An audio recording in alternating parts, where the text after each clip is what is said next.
Ako si Ben Harlawis, 19, Antipolo City, also known as Benar. Ako yung mid lane ng Mineski. Laro-laro lang ang mga magkakaklase pagka uwian. May mga nagkaan sa akin, tumatawag. Sinasali ako sa kanila. Saka ako naging seryoso. Dota 1 pa lang yan. Puro kami pustahan, dumadayo kami kung san-san. Saka yung nag-Dota 2 na ako, medyo late na. Mga last year lang. Ano lang ako, MMR lang nilalaro ko. Tumaas nga yung MMR ko, doon ako nakilala. Doon ko nakilala yung mga katim ko sa Senim. Dahil nakakalaro ko sila sa MMR. Kinuha nga ako ng Mineski bilang stand-in. Tinesting siguro ako kung pwede, may potential. Pati sa 7K Warriors. Yung pinost ni Sir Roy yung tungkol doon sa 7K MMR, na-motivate ako magpataas ng MMR dahil doon sa cash prize para may panlaro na din ako, hindi na ako humihingi. Nalaman ko na may future ako sa paglalaro ng Dota dahil mga kaibigan ko nga sinasabi may talent ako sa paglalaro. Yung MMR ko mataas. Minimotivate nila ako para galingan ko pa. Nung una, di pa sila payag kasi lagi ako umaga na umuwi nun. Tutol sila sa paglalaro ko. Kasi baka mapahamak lang ako. Anong oras na yun lagi. Ngayon, okay na sa kanila. Yung mga lumalabas sa social media, mga posts, nakikita siguro nila dahil umahanga. Kaya sinuporta na lang din ako. Yung pag-contact sa akin, andun ako sa MI Cubao. Mag-isa lang ako. Chinat ako ni Yam Yam. Tinanong niya kung pwede daw ako mag-stand-in sa Mineski. Susunduin daw niya ako sa may Tomas Morato. Pumunta agad ako. Na-excite ako. Yun nga, mag-stand-in ako. Medyo kinakabahan din ako. Pagka kita namin, dinaanan muna kami. Bumili kami ng pizza para sa team. Pumunta na kami sa bootcamp. Una pa lang, nahihiya na ako. Hindi ko pa sila kilala. Sila yung lumapit sa akin. Pakilala sila sa akin. Gaan ng loob nila sa akin. Bait nila. Practice kami. Hindi ko pa sila masabayan. Kasi kinakabahan pa ako. Puro talo kami dun sa practice namin.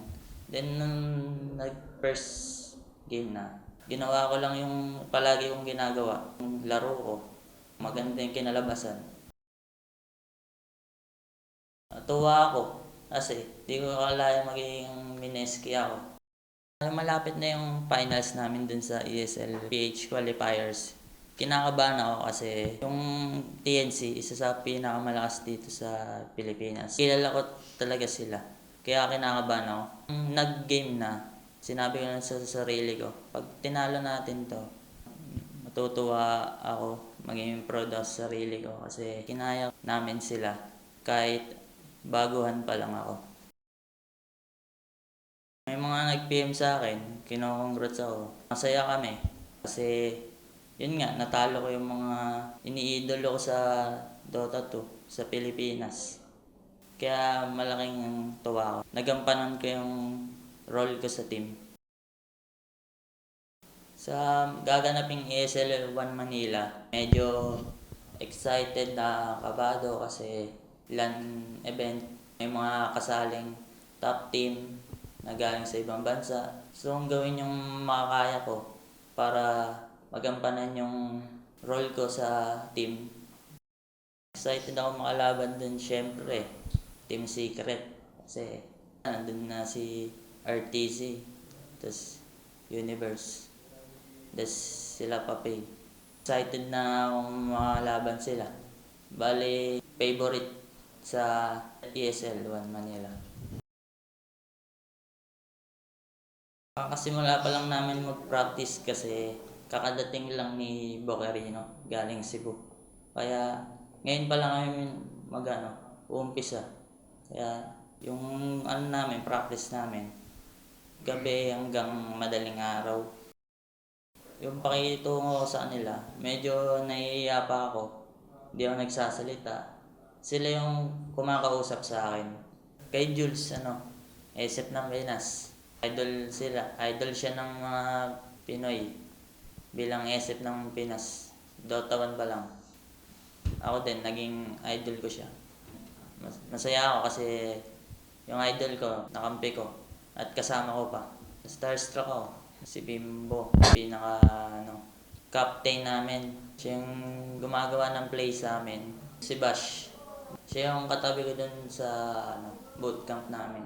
Siya yung kumakausap lagi sa akin. Unang araw ko pa lang sa bootcamp, siya yung nagpairam sa akin ng damit. Kay Booker yun, nakakatawa kasi yung salita niya. Pag naglalaro siya, maingay. Sa gaganaping ESL 1 Manila, suportahan nyo kami dahil kami yung pambato ng Pilipinas. Kaya suportahan nyo na lang kami. Gagawin ko yung best ko doon.